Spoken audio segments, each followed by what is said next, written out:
Make sure to subscribe and hit that notification bell for more stories.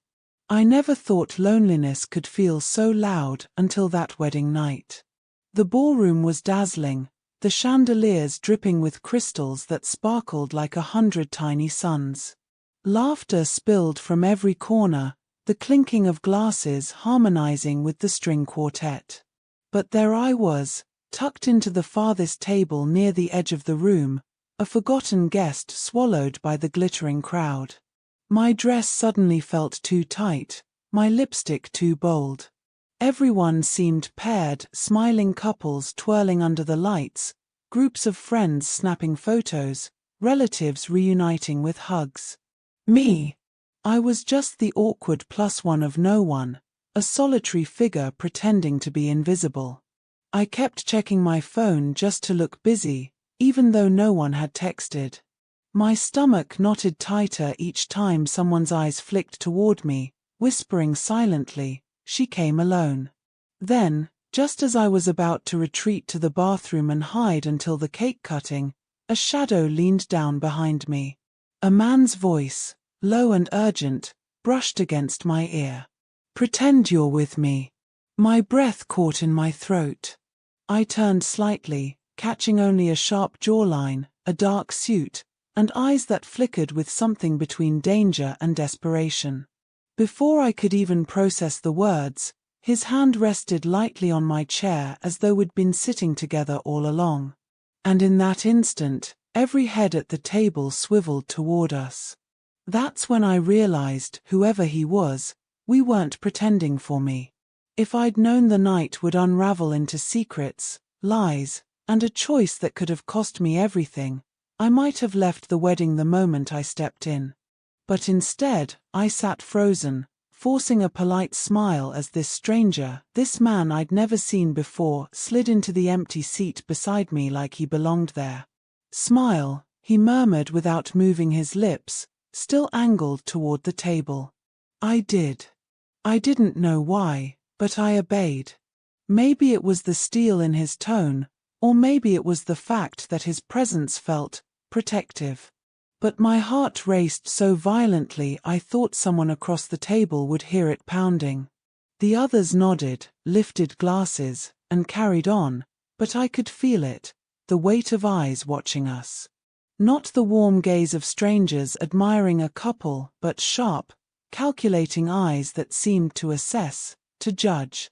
And in that instant, as his hand brushed mine under the table, firm, deliberate, I knew this wasn't a game.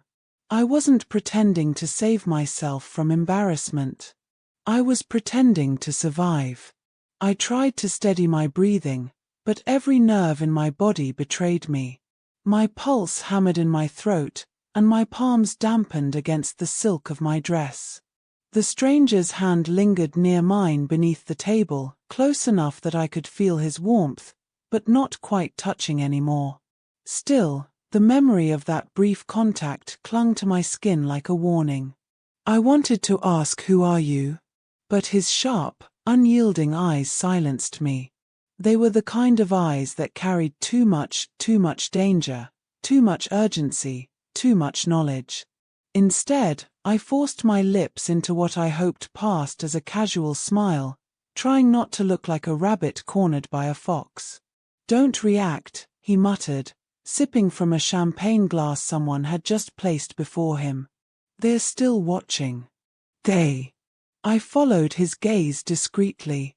At first, all I saw were wedding guests, laughing, eating, oblivious. But then, near the back of the room, I noticed them. Two men in dark suits, standing too stiff, too still, their eyes cutting like knives through the crowd. They weren't laughing. They weren't eating. They were watching. Us. I froze. My fingers tightened around the stem of my glass, nearly snapping it. "Good," the stranger whispered. "Stay calm. They'll believe it if you stay calm." Believe what? That I was his date. His girlfriend. His cover. My mind spun faster than my body could keep up. I wanted to demand answers, to push him away, but my instinct screamed one thing louder than the music and chatter surrounding us: don't draw attention. Don't let them see your fear. So I played along. I leaned closer, let out a soft laugh as if he just whispered something charming, and for the first time that evening, I felt the shift. The men in dark suits exchanged a glance, their stares breaking for a moment. It worked. But then he turned his head ever so slightly, his lips almost brushing my ear, and said the words that made my stomach drop like a stone. "They think you're my wife. They think you're my wife." The words slammed into me like a thunderclap. I blinked, my throat tightening. "What?" I whispered back, barely moving my lips. "Smile," he ordered again, his tone quiet but edged with steel. His hand brushed mine under the table, this time deliberately, possessively, as though sealing the role he'd cast me in without permission. "They're still watching." My heart rattled in my chest. Wife. This wasn't harmless anymore. Whoever those men were, they didn't just need to believe I was his date, they needed to believe I was bound to him in something much deeper. "I don't even know your name," I muttered through my teeth, my fake smile plastered on my face. He tilted his glass toward me, masking his lips with the rim. "You don't need to. Just keep playing along." "Oh, I think I do," I snapped under my breath, though my eyes never left the sparkling chandeliers above, pretending to admire them. "Because right now I'm either in the middle of some sick game or what?" His voice dropped lower, darker. "Or you'll survive this." Survive. That word hollowed me out, leaving my bones ice cold. I dared another glance at the men in dark suits. They weren't watching us anymore, not directly, but they lingered like wolves at the edge of the dance floor, their stillness more threatening than movement. And suddenly, the laughter around me, the music, the clinking glasses, it all felt like a thin veil, as if the entire wedding was an illusion and the real story was happening at this single table. "I didn't ask for this," I whispered. "No," he said, setting down his glass, his jaw tightening. "But if you want to leave this room alive, you'll keep being my wife for the next hour." Alive. My pulse thrashed violently. Who was this man? And why did two strangers in suits care enough about him to watch his every move? Before I could gather another thought, he did something that made my blood run cold. He leaned in, brushed his lips against my temple in a gesture so intimate it drew soft "oh" sounds from nearby guests, yet I could feel his hand tremble slightly against mine. And in that fleeting second, I realized something terrifying. He wasn't just using me. He was scared too. I told myself to breathe. In. Out. Steady. But my lungs refused to obey. Every second stretched, the air in the ballroom heavy, pressing against my ribs. The music swelled, couples laughed, champagne fizzed in tall glasses, yet it all sounded distant, muffled, like I was underwater. I kept my hand on the tablecloth, clenched tight enough to wrinkle the fabric.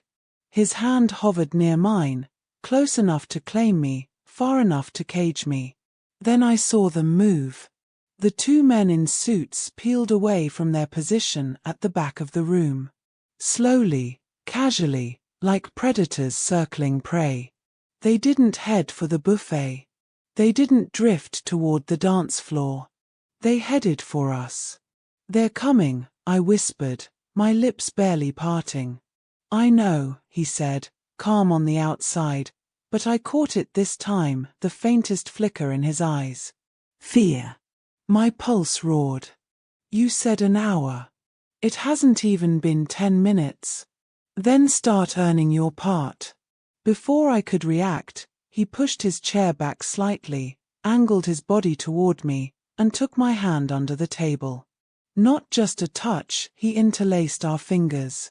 A gesture so bold, so binding, that anyone watching would have no doubt, husband and wife. My breath hitched. My skin burned where his fingers locked with mine. The men stopped at our table. One leaned forward, his shadow falling across the linen. "Good evening," he said, his accent clipped, his smile razor-sharp. "Lovely wedding, isn't it?" "Yes," the stranger said smoothly, his thumb pressing once against my hand like a silent command. "Don't speak. My wife and I were just saying how beautiful the ceremony was." Wife. The word seared into me like fire. The second man's gaze slid to me. Cold. Measuring. My smile faltered, but I forced it back, praying my racing heart didn't give me away. "You two make a convincing couple," he said, his tone holding something venomous beneath the surface. Something inside me cracked, I couldn't hold back. "Convincing?" I blurted before I could stop myself. The men's smiles widened. The stranger's grip on my hand tightened hard enough to hurt. "She means," he cut in quickly, his tone light, "that we are convincing because we are very much in love." He turned to me then, and before I could protest, his lips caught mine in a kiss so sudden, so staged, so commanding, that my world went black for a heartbeat. The men studied us. Watched too long. Then, finally, they stepped back. One nodded. "Enjoy your evening. Mr. and Mrs. Hale." Hale. My head spun. I had a name now. But not mine. His. And as the men walked away, disappearing into the crowd again, the stranger didn't let go of my hand. He leaned close, his voice like steel under silk. "They bought it. But you just made yourself part of this. And there's no going back now." His grip didn't loosen even after the men vanished into the sea of sequins and tuxedos. His hand remained locked in mine, tethering me to a reality I hadn't asked for but could no longer escape. "Let go," I hissed, yanking slightly. "No," he said, his voice low, calm, immovable. "Not yet." I jerked my head toward the crowd. "They're gone." He leaned in so close I could smell the faint trace of cedar and smoke clinging to his suit. "They're never gone. They're watching even when you can't see them." His words chilled me deeper than the champagne sliding down my throat ever could. I swallowed hard. "Fine. Then explain. Who are you? Why did you drag me into this?" For the first time, he looked away. His jaw flexed. His thumb brushed my knuckles, distracted, like his mind was somewhere else. "Finally," he said, "because you were sitting alone." My chest tightened. What kind of answer is that? The kind that kept them from dragging me out of here in handcuffs. Handcuffs. The word rang in my ears. I leaned back, studying him, searching his face for cracks in the polished exterior. He looked expensive, sharp suit, cufflinks that caught the light, the quiet arrogance of a man used to being obeyed. But behind it all, there was something frayed, something that didn't belong at a wedding. "Are you wanted?" I whispered, horrified at my own question. He met my eyes. And for a terrifying heartbeat, I thought he would deny it. But instead, he said, "Not by the police. By them." Them. His gaze flicked toward the shadowed corners of the ballroom. "The men you saw. They're not guests. They're not family. They're hired. And they don't let go." My skin prickled. "Hired by who?" He paused, long enough that my pulse stuttered. Then, "By the woman I should have married tonight." The world tilted under me. My breath caught in my throat. "You're telling me?" I could barely form the words. "This is your wedding?" His eyes burned into mine, dark and haunted. "It was supposed to be." The chandelier light seemed too bright, burning against my skin as if the whole room suddenly knew I didn't belong here. My chest ached with the weight of what he'd just admitted, This was supposed to be his wedding. And yet here I was sitting beside him, fingers still tangled in his, playing a role I never auditioned for. "You can't be serious," I whispered, my voice trembling. His jaw tightened. "Do I look like I'm joking?" I wanted to scream, to shove his hand away, to run for the exit. But as if reading my mind, his grip only tightened, his eyes flicking toward the corner of the room. "They're circling back," he muttered. "Don't move." Sure enough, I caught sight of one of the suited men weaving through the crowd, his gaze slicing the guests like a blade. My blood turned to ice. "What do they want with you?" I asked, trying to keep my smile fixed, my voice nothing more than the curl of my lips. He shook his head slightly. "Not here. Not yet." The man was getting closer now. Step by step. I felt myself shrinking into the chair, praying the music would cover the frantic rhythm of my pulse. Then, without warning, the stranger pushed back his chair and stood, tugging me up with him. "Dance with me," he said. "What?" His arm slid around my waist before I could resist, steering me onto the dance floor. My heels caught on the edge of the carpet, but he held me steady, his movements commanding, practiced. The string quartet shifted into a waltz. Around us, couples glided gracefully, oblivious to the storm brewing beneath the glittering surface. I leaned in, my voice harsh. "You're insane." "Smile," he whispered against my hair. "And whatever happens, don't look back." But of course, I did. The suited man stood at the edge of the dance floor, watching us spin. His lips curved into the faintest smirk, like a predator enjoying the chase. I gripped the stranger's shoulder, my voice shaking. "Tell me the truth, or I walk straight to them." His steps faltered, just slightly, but enough for me to feel the crack in his armor. His hand pressed against the small of my back, holding me tighter. Then he leaned down, his lips grazing the shell of my ear. "I left her at the altar," he breathed. "And she doesn't forgive betrayal." My knees nearly buckled. But before I could react, the music cut abruptly, and a voice rang out across the ballroom, icy, commanding, unmistakably female. "Well, well. There you are." The crowd parted. And standing at the top of the stairs in her wedding gown, was the bride. The music died, the guests hushed, and all eyes turned toward the staircase. There she stood. The bride.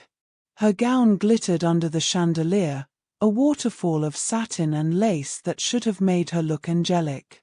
But it was her eyes that owned the room, sharp, cold, unblinking. Eyes that didn't see her groom and his wife as part of a fairy tale. They saw prey. My chest caved as her gaze locked on us. "On me." "I must say," she began, her voice smooth but cutting through the silence like broken glass, "it takes courage to waltz at my wedding when you were meant to be at the altar." Whispers rippled across the ballroom, guests exchanging stunned glances. My stomach twisted. They didn't know. None of them had known this wedding was supposed to be hers and his. The stranger, Hale, I reminded myself, straightened, his jaw clenched. "Lydia," he said carefully, like a man stepping into a minefield. "Don't you Lydia me," she snapped, descending the stairs with the grace of a queen and the fury of a storm. The men in suits moved closer, forming a loose barrier around her, eyes scanning every exit. I felt Hale's hand tighten around mine. A silent command, "Stay put." But Lydia's eyes slid to me, assessing, dissecting. Her smile curved like a blade. "And who," she asked, tilting her head, "is this?" Heat surged to my face. My lips parted, but no sound came out. "She's my wife," Hale said flatly, his arm wrapping tighter around my waist. The crowd gasped. Glasses clinked as someone dropped a drink. Lydia stilled, her painted lips twitching as though she might laugh or strike. Your wife, she repeated slowly. Interesting. Since last I checked, I was the one wearing white. Her words crackled with venom, her hands curling around her bouquet as though she'd crush it to dust. Then she smiled again, but it was the kind of smile that promised blood. Enjoy the dance while you can, Lydia whispered, her eyes never leaving mine. Because when I take him back, I'm not letting you walk away. My breath snagged in my throat.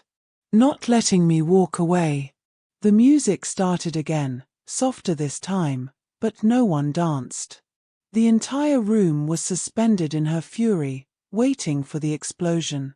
And I realized, with cold certainty, I wasn't just pretending anymore.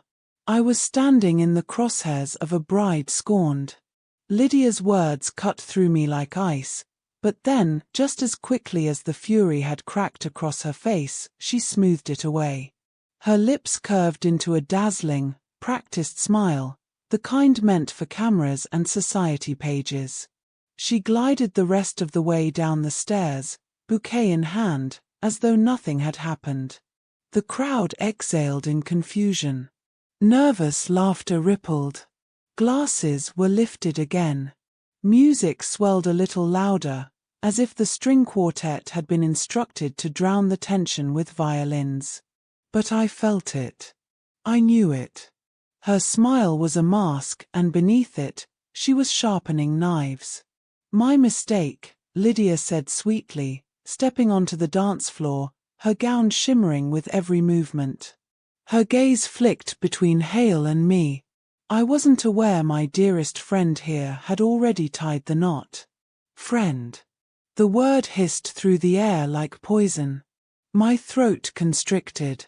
I wanted to say something, anything, but Hale spoke first. You weren't supposed to know, he said evenly, his hand still firm at my waist. The guests gasped again. The lie rolled from his tongue so smoothly it made my skin crawl. And yet, his eyes betrayed him. There was weight there, history I couldn't touch, but could feel pressing down on both of us. Lydia tilted her head, studying me like I was a painting she wanted to set on fire. Well, she purred, how rude of you not to introduce us. Won't you tell me your wife's name? The room stilled. My breath hitched. Hale didn't answer. His silence screamed. And for one terrifying second, I thought he'd expose me right there, that the whole charade would shatter. But then, his arm pulled me closer, his lips brushed my cheek in a mockery of affection, and he whispered a name against my skin. Claire, he said aloud, his voice steady. My wife, Claire. Claire. It wasn't my name. But the way he said it, with such conviction, made the lie cling to me like a second skin. Lydia's smile widened, perfect and poisonous. Claire, she repeated slowly, rolling it on her tongue. How lovely. We'll have to get to know each other, privately. The menace in her tone was disguised well enough for the guests to miss it, but I didn't. I knew then, the real confrontation wasn't going to happen here, in front of the glitter and champagne. It was going to happen when she got me alone. And judging by the way her eyes clung to mine, she already had a plan. The music swelled again, chatter resumed, and just like that the ballroom pretended everything was fine. But I knew better. Lydia's smile still burned in my mind, her promise of privately hanging over me like a noose. Every nerve in my body screamed to run, yet Hale's arm around me kept me rooted in place, tethered to a nightmare that was no longer his alone. The moment Lydia drifted away, surrounded by her men, laughing with a group of guests as though she hadn't just threatened me, Hale leaned close, his lips near my ear. Don't be alone tonight, he murmured. My breath caught. Excuse me? His jaw flexed. She'll come for you. And if she does, I might not get there in time. Cold spread through my veins. Why me? I hissed, trying not to let the tremor in my voice show. Why not just tell them the truth? Tell her the truth. His eyes flicked down to mine, dark and hollow. Because the truth will get you killed faster than the lie. I stared at him, stunned. You're unbelievable. You drag me into this mess, claim me as your wife, and now you're telling me my life is in danger because of your bride. He didn't flinch. She wasn't just my bride. His voice dropped lower. She was my deal. The words sank like stones in my stomach. You're a deal? His gaze darted to the men in suits posted like shadows at the edge of the room. There are things you don't understand about Lydia. About her family. About what tonight was really supposed to be. I swallowed hard, my skin prickling. Then explain it to me. But before he could answer, Lydia's laugh rang across the ballroom, light, melodic, yet sharp enough to slice through the air. Hale stiffened, his eyes snapping to hers. Not here, he said through clenched teeth. If you want to live, you'll do exactly as I say. Stay close. Don't speak to her alone. Don't. He broke off, his voice faltering for the first time. His grip on my hand trembled ever so slightly. Don't let her touch you. My blood froze. What are you talking about? But he didn't answer. He only guided me back toward the table, his smile fixed, his posture flawless, like a man hiding his fractures beneath a mask. And all I could think, as Lydia's eyes burned into mine from across the room, was one terrible question. What happens if she does? The night blurred in a haze of clinking glasses, forced laughter, and too sweet champagne. But beneath the glitter, I felt the tension wrapping tighter around me, squeezing, waiting to snap. I stayed glued to Hale's side, afraid of the shadows lurking in the corners, afraid of Lydia's eyes that never seemed to leave me. Every time I looked up, she was there, smiling, whispering to her men, her head tilted like she was already imagining my downfall. I couldn't take it anymore. Dragging Hale into a quiet alcove near the corridor, I spun on him, my voice sharp with fury. No more half-truths. You said she wasn't just your bride, she was your deal. What does that even mean? His eyes flicked toward the ballroom, then back to me. He looked older in that moment, haunted, exhausted, like a man trapped by his own choices. Her family, he said quietly, isn't just wealthy. They're powerful. Dangerous. The kind of people who don't marry for love, they marry for leverage. My stomach dropped. So you were marrying her, for business? He nodded once, jaw tight. It was supposed to bind two empires. Secure investments. End wars you don't even know exist. But I couldn't do it. I blinked, struggling to comprehend. So you left her at the altar. His voice cracked just slightly. I thought walking away was my freedom. I didn't realize it would sign my death sentence. My throat went dry. And mine. His silence answered. Rage and fear twisted together inside me. So I'm collateral damage, I spat. You picked me because I was sitting alone. Because I was easy to use. His hand shot out, gripping my wrist, not hard, but firm enough to make me freeze. His eyes locked onto mine, burning. Don't think I don't know what this cost you, he said. But believe me, Lydia isn't angry because I humiliated her. She's angry because I cost her everything. And she will take it back. Every cent. Every ounce of power. Even if she has to bleed you dry to do it. A shiver ran down my spine. And if she touches me? I asked, my voice barely a whisper. His grip tightened. Then you'll never be yourself again. Before I could press him, movement caught my eye. Lydia. She was gliding through the ballroom toward us, her smile radiant, her veil trailing like smoke. Hale dropped my wrist instantly, straightening, his mask snapping back into place. "She's coming," he said, his voice steel again. "Remember what I told you." And then she was there, standing before us, bouquet in hand, her perfume sweet and suffocating. "Claire," she said, her voice honeyed and sharp all at once. "I think it's time you and I had a little chat." "Claire," Lydia repeated, her smile radiant enough to blind the guests still watching us from a distance. "Do come sit with me. A bride should never be left alone, don't you agree?" Her tone was silk, but the hand that lightly brushed my arm felt like the flick of a knife. Hale stiffened beside me. "Lydia." She cut him off with a dazzling laugh, loud enough for everyone to hear.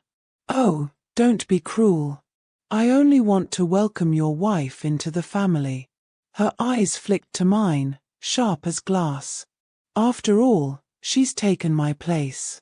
Gasps rippled nearby, but Lydia's smile never faltered. She linked her arm through mine before I could resist, tugging me gently toward the nearest table. My legs moved, numb, helpless against the current of her will. Guests leaned in, eager for gossip disguised as small talk. Lydia thrived under their attention, every word laced with sweetness too perfect to be real. "So," she said brightly, "tell me, Claire, how long have you and my almost husband been married?"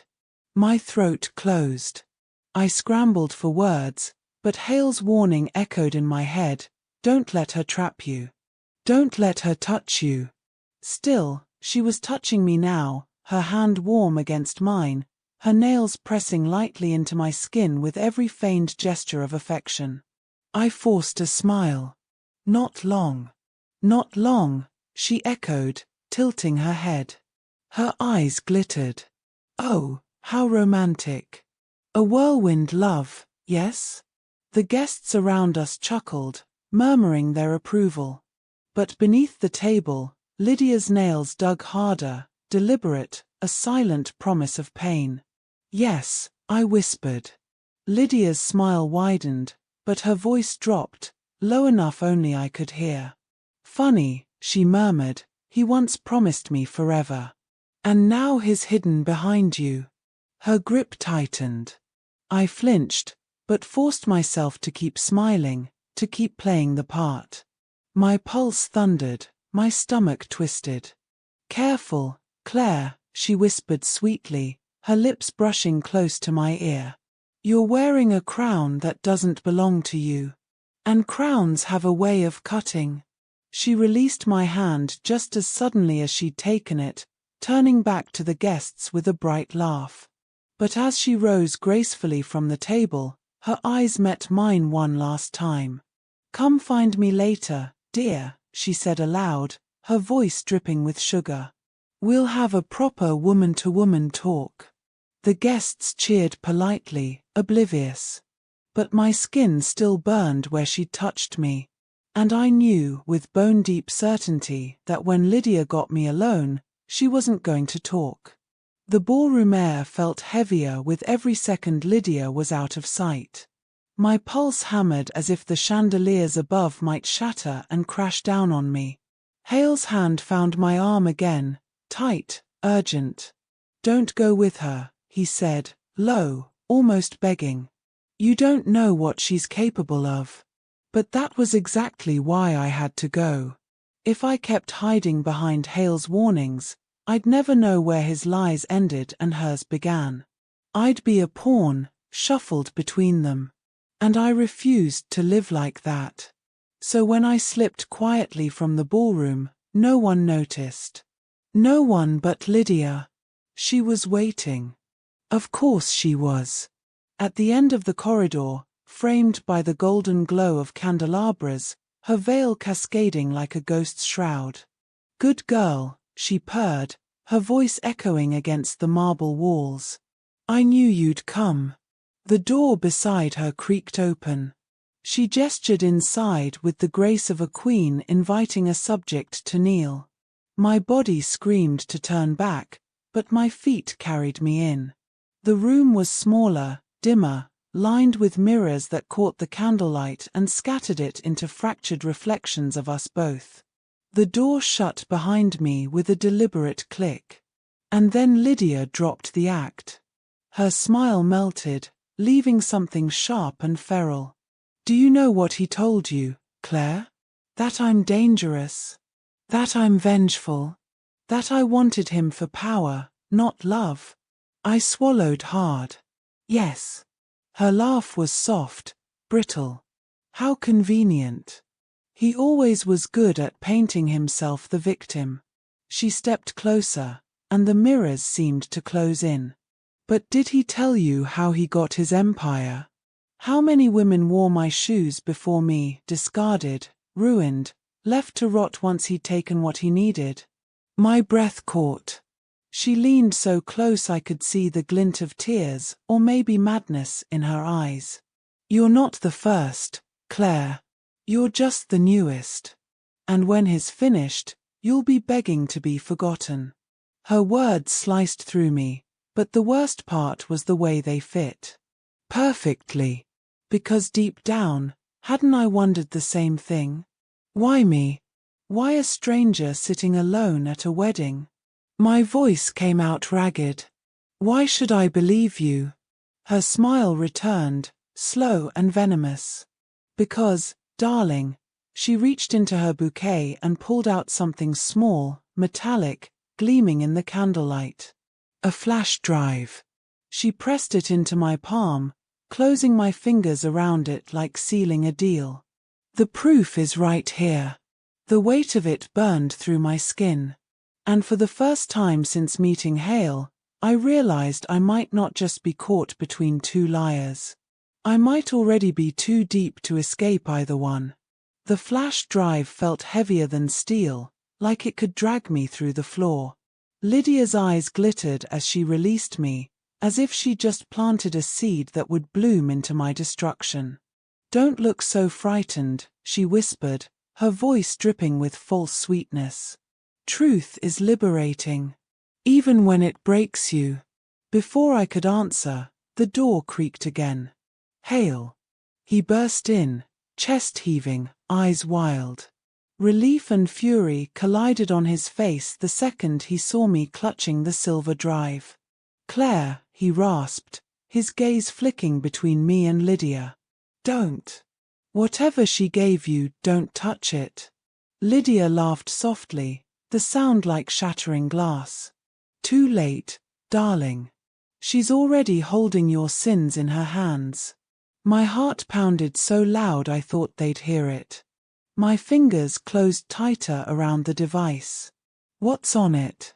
I demanded, my voice sharper than I expected. "What is she talking about?"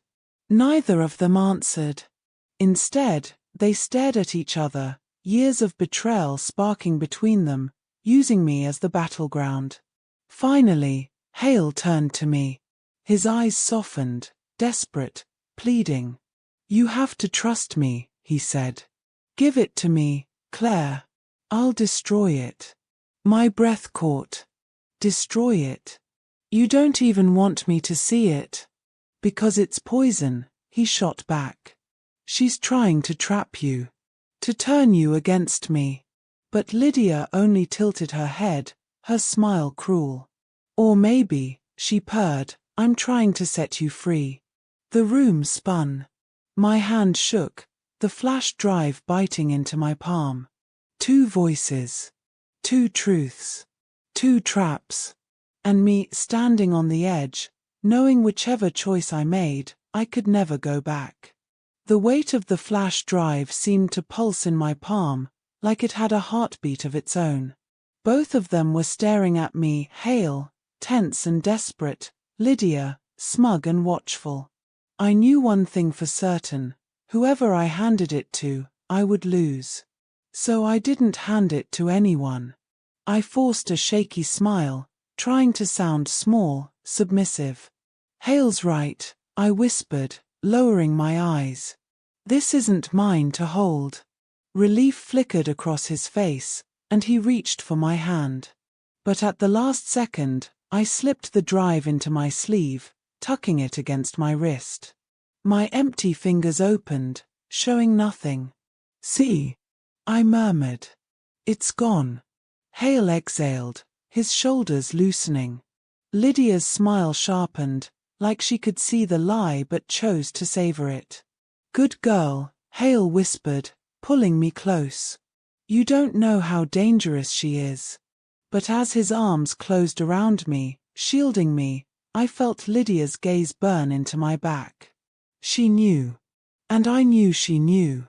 That night, long after the music had dulled and the guests had faded, I slipped away to my room.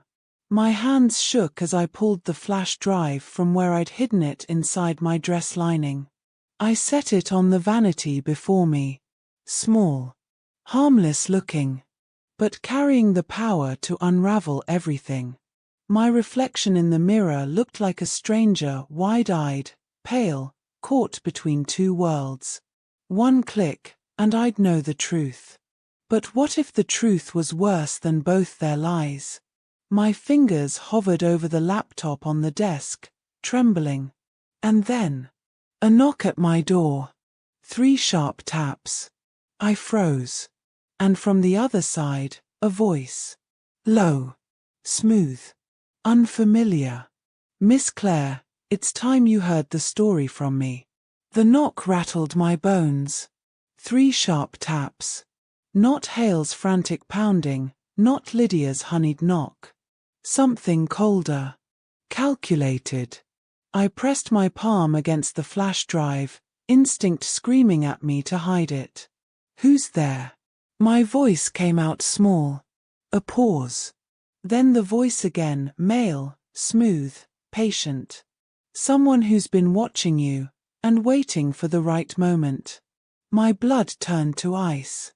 "I don't open doors for strangers," I managed, though my trembling betrayed me. "Ah," the voice said, almost amused. "But I'm no stranger. Not to him. Not to her. And certainly not to what's in your hand right now." My breath hitched. The flash drive. I slid it under a stack of papers, heart pounding.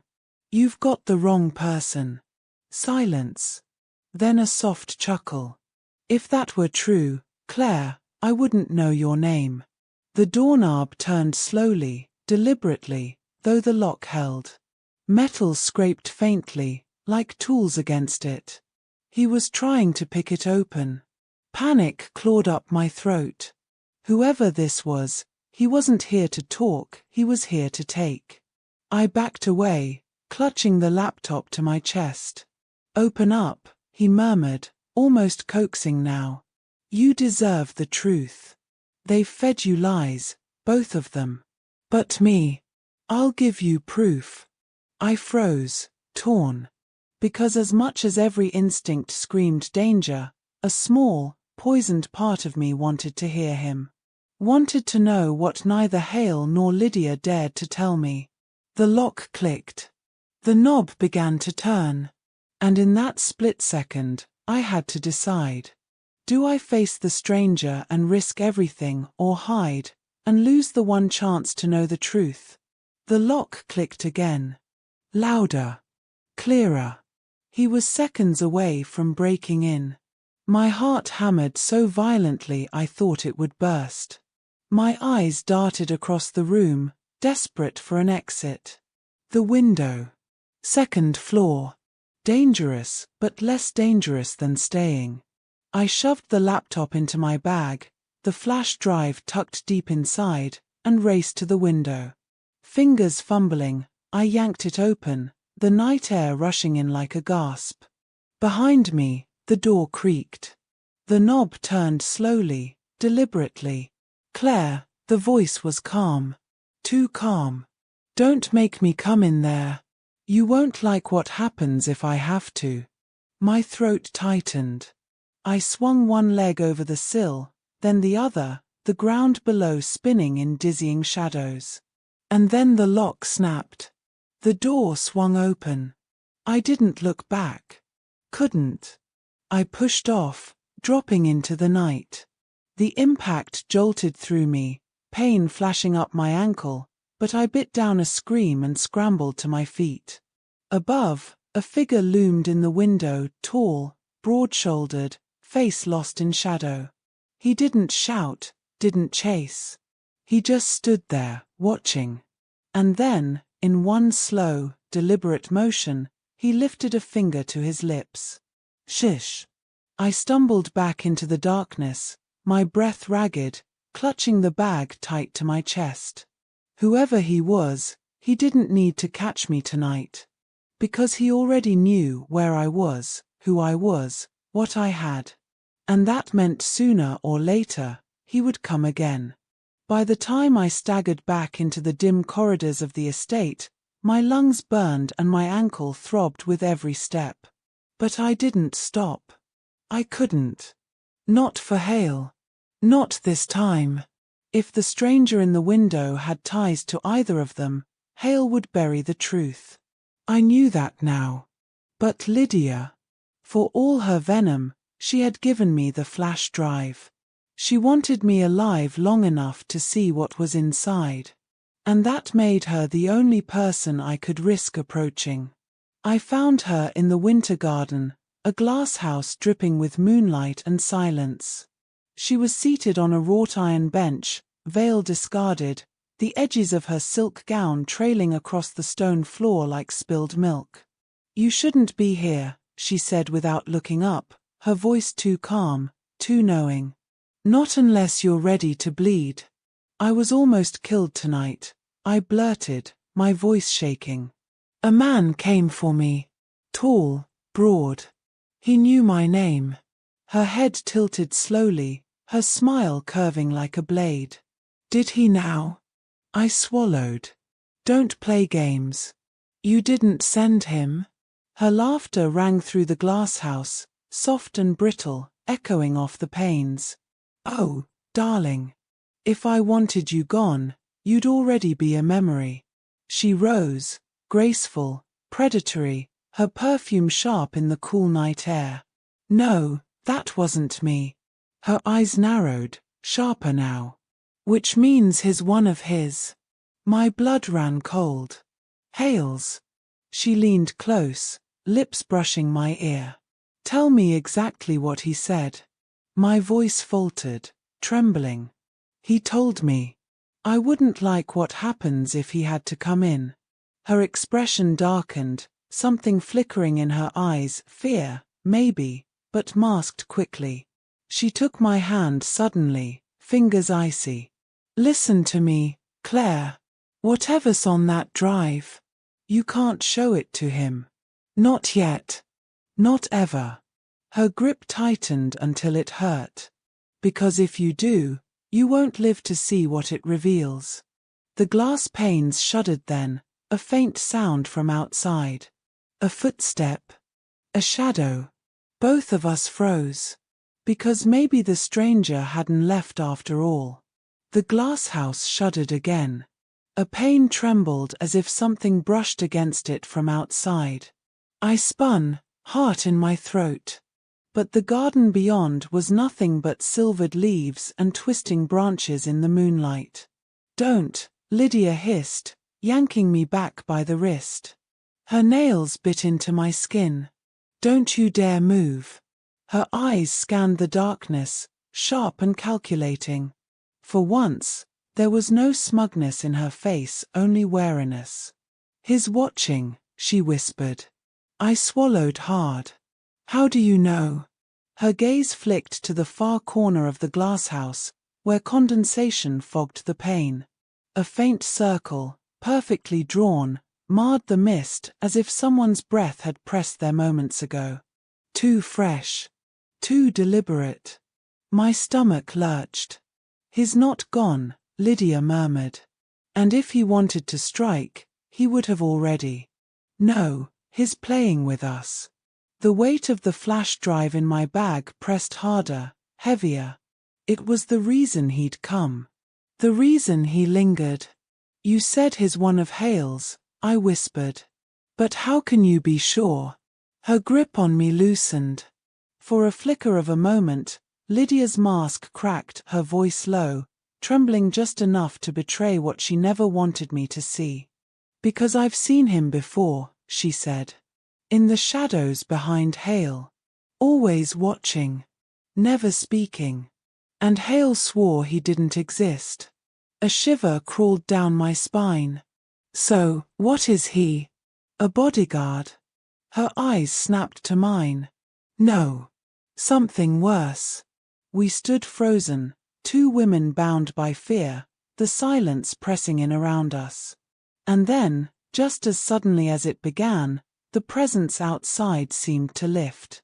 The garden was still again. But Lydia didn't relax. She leaned closer, her breath hot against my ear. "Listen to me, Claire," she whispered. "If we're both still alive tomorrow, you and we open that drive together. Not with him. Never with him." Her words sank deep, heavy with an unspoken truth.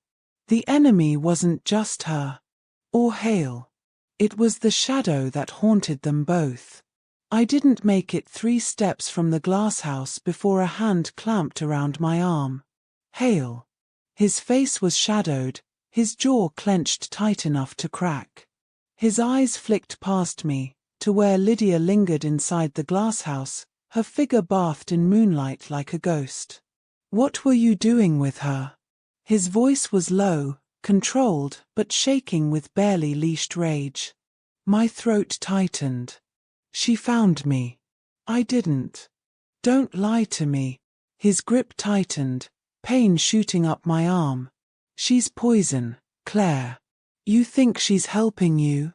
She's pulling you apart piece by piece." Lydia's laugh floated out through the glass, taunting. "Oh, Hale. Still so possessive. You never could stand when a woman saw through you." "Shut up," he snapped, his voice raw, his eyes never leaving mine. "Claire, you don't understand. Everything I've done, everything, was to protect you from her." But his words, his touch, the desperate fire in his eyes, suddenly they didn't feel like protection. They felt like chains. "You're scaring me," I whispered. That broke him. His grip loosened, his face falling as if I'd struck him. "No," he breathed. "That's not, I would never." Behind him, Lydia's voice dripped with venom. "See, darling? He can't protect you. Not from me. Not from the one watching us all." Hale spun, fury blazing. "She's lying," he roared. Then his gaze snapped back to me, softer, pleading. "You believe me, don't you, Claire?" 2 pairs of eyes. 2 versions of truth. Both burning into me. And I stood trembling between them, knowing whichever choice I made would seal my fate. I forced my voice steady, though my heart hammered like it might break through my ribs. "I believe you, Hale," I whispered. The relief that washed over his face was immediate, palpable, like a drowning man clutching driftwood. His grip softened, his shoulders eased, his jaw unclenched. "I knew you would," he breathed, pulling me against him. "I'll keep you safe. Always." Behind us, Lydia's laugh was sharp as shattered glass. "Oh, how sweet. She's already learned to lie as well as you, Hale." His body tensed, but I kept my cheek pressed to his chest, hiding my eyes, letting him believe. Because Lydia was right. I was lying. When he finally led me away, his hand warm at the small of my back, I kept my steps light, my expression soft, the picture of fragile trust. But inside, my mind churned. Because in that glass house, when Lydia had taken my hand, her grip icy and desperate, I'd felt something I hadn't expected. Not just hatred.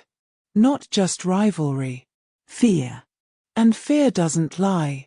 Later that night, when Hale drifted into uneasy sleep beside me, I slipped from the bed, silent as a ghost. My fingers brushed the flash drive hidden in my bag. A sliver of moonlight cut across the floor as I eased into the hall. Lydia was waiting in the shadows, veil gone, eyes glittering. "You chose wisely," she whispered. And in that moment, I realized I had entered a game with no way out. Because Hale believed I was his. And Lydia believed I was hers.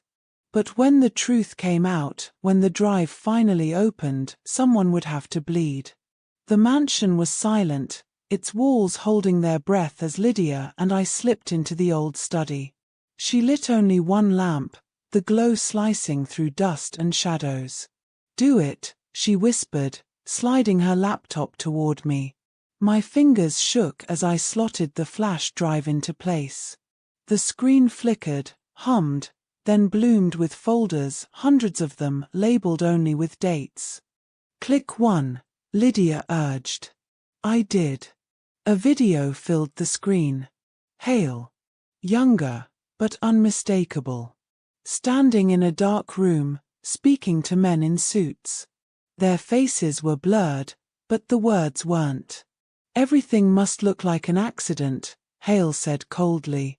"No ties to me. If anyone talks, erase them." My stomach flipped. Lydia's lips curled. "Now you see what I've been telling you. He isn't your savior. He's the one you need saving from." I shook my head, dizzy. "No, this doesn't make sense. Why would he?" But then another file opened on its own. This time, it wasn't Hale. It was me. I staggered back as grainy footage showed me sitting alone at the wedding table, just hours earlier, before any of this began. The angle was high, like a hidden camera.